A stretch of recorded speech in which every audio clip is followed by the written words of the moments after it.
اعوذ باللہ من الشیطان الرجیم بسم اللہ الرحمن الرحیم۔ محترم مکرم ناظرین اور قرآن مقدس کے طالب علم شائقین و عاشقین، السلام علیکم ورحمۃ اللہ وبرکاتہ۔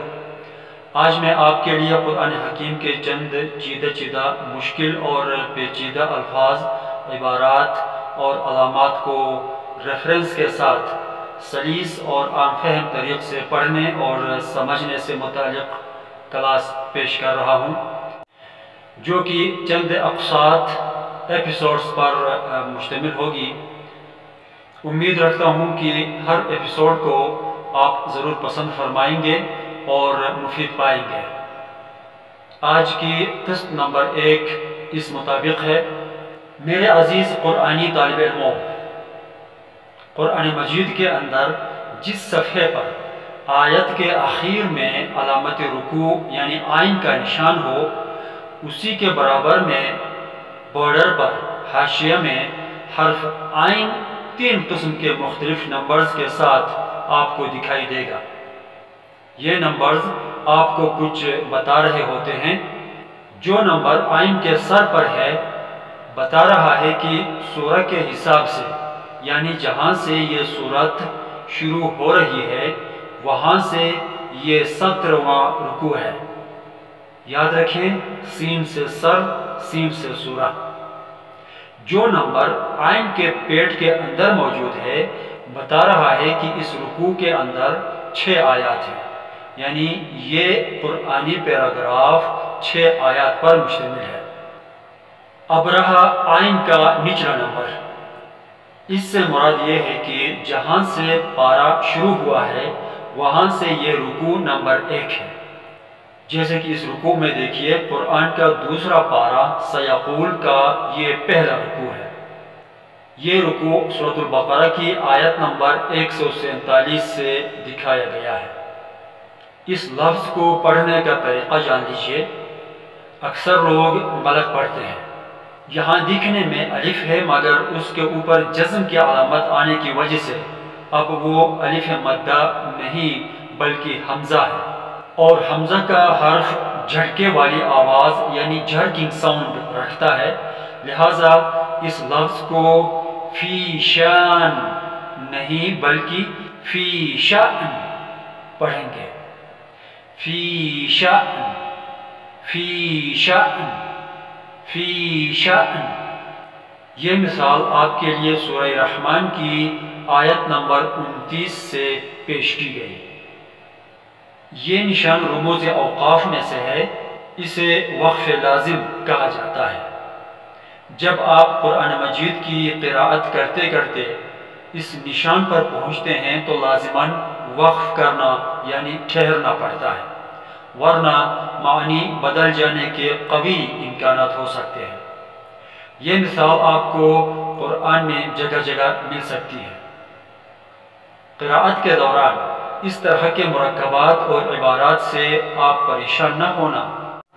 ایک ایسا خالی الف جس پر ایک دائرہ دکھائی دے رہا ہو، آپ اسے 0 مان لیں، جو کہ الف کے اوپر ہے، جس کی وجہ سے خالی الف کی حیثیت بھی 0 ہو جائے گی، یعنی الف ختم ہو جائے گا، لہٰذا وہ اب الف مدہ کی حیثیت سے نہیں ہے۔ تو یوں پڑھا جائے گا عادہ، نہ کہ عادہ۔ اب رہا یہ چھوٹا سا نون، اس کا نام نون قطنی ہے۔ ان دونوں الفاظ کو بلا توقف ایک ساتھ ملا کر پڑھتے وقت اس نون قطنی کو بھی پڑھا جاتا ہے۔ یہ عبارت دراصل عادن الاولی تھا۔ دال پر موجود تنوینی آواز کو حرفی شکل میں لایا گیا، جیسے عادن الاولی سے عادن الاولی۔ یہ مثال سورۃ النجم کی آیت نمبر 50 سے لی گئی ہے۔ جہاں کہیں یہ 2 یا 2 سے زیادہ رموز اوقاف اکٹھے آ جائیں تو ان کا اشارہ سمجھ کر وقف یا وصل کرنے کی کوشش کریں۔ مثلا یہاں پر پہلے طوائے مطلق ہے جسے وقف مطلق بھی کہا جاتا ہے، جس کے اوپر ٹھہرنا بہتر ہے۔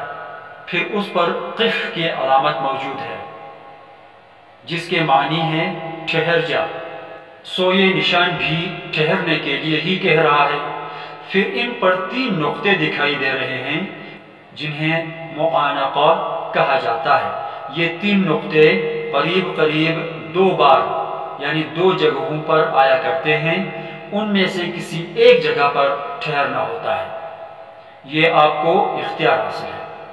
تو اس مقام پر ان نقطوں پر آپ کو ٹھہرنا پڑے گا، کیونکہ نچلے 2 اشارے بھی ٹھہرنے کا اشارہ دے رہے ہیں، اور دوسرے نقطوں پر نہیں ٹھہرنا ہوگا جو کہ قریب قریب ہی آپ کو دکھائی دیں گے، مگر اشارات دیکھ بھال کر۔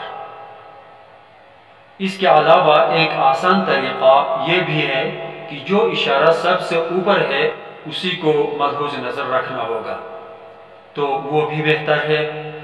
یہ مثال آپ کے لیے سورۃ الطلاق کی آیت نمبر 10 سے لی گئی۔ قرآن میں ایک خاص مقام جہاں پہ اچھے خاصے لوگ غلطی کرتے ہوئے پڑھتے ہیں، جیسا کہ یہ عبارت بئس الاسم،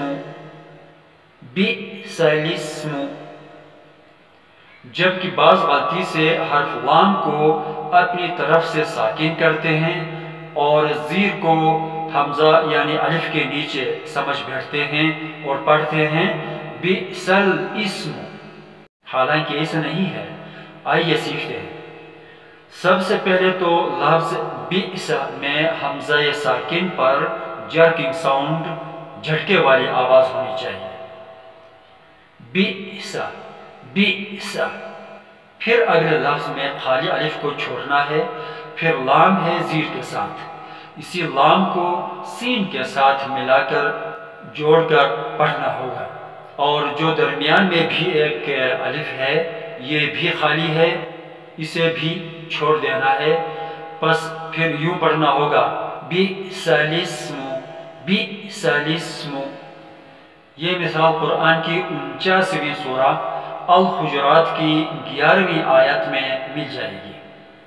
اگر یہ کلاس پسند آئے اور مفید لگے تو لائک اور دوسروں کے ساتھ شیئر ضرور کیجیے، اور اس یوٹیوب چینل پر اگر آپ نئے ہیں تو آئندہ کی بقیہ ایپیسوڈز اور مزید قرآنی ویڈیوز کے لیے اس چینل کو سبسکرائب ضرور کریں۔